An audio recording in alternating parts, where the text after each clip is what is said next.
Hello, j'espère que vous allez bien. Alors, suite à de nombreuses questions que j'ai reçues dernièrement, je vous fais un petit abstract, très courte vidéo sur un setup que je vous avais déjà montré il y a quelques temps, qui s'appelle le YPR, YPR pour Yesterday's Price Range.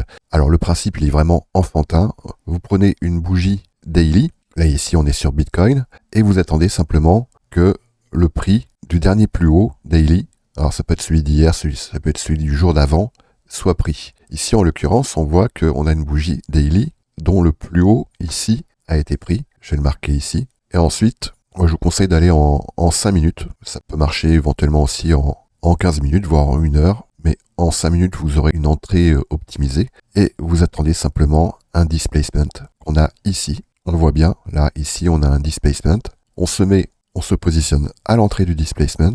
Et après, c'est vous qui voyez, hein, vous pouvez soit vous placer sur le plus haut de la bougie qui précède le displacement, ou vous pouvez éventuellement vous placer sur le plus haut, le dernier swing high. Et là, vous allez pouvoir, moi ce que je vous conseille dans un premier temps, si vous faites ça 2 pour 1, vous aurez un très bon taux de réussite. En l'occurrence, voilà ce que ça pourrait donner. Alors le YPR, évidemment, il peut se décliner à partir du moment où vous avez compris que l'action du prix était fractale. On va très bien pouvoir se placer sur une charte en 1 heure, par exemple comme c'est le cas ici. On a une bougie ici en 1 heure. On va attendre la prise du high de cette bougie. Et là, cette fois-ci, on va pouvoir se placer en M5, voire même pourquoi pas en M1. On va attendre un break de structure qu'on a ici, la formation d'un displacement qu'on a ici. Et on va se positionner soit sur un imbalance, soit éventuellement, ce qui marche très très bien, c'est d'appliquer un ratio de Fibonacci et de viser les 50%. Les 50% ici, on était à 106,